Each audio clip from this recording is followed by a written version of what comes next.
於 PS Vita 連線無線網路，於主界面內選擇設定，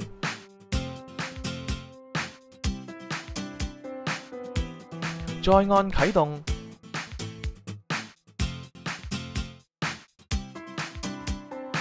點按網路，再選擇 WiFi 設定，剔選 WiFi 選項，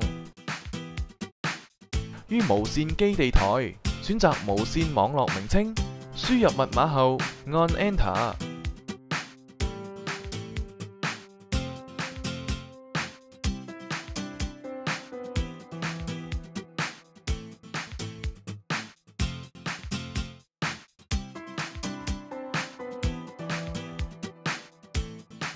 再點選無線網絡名稱，點按網路連線測試。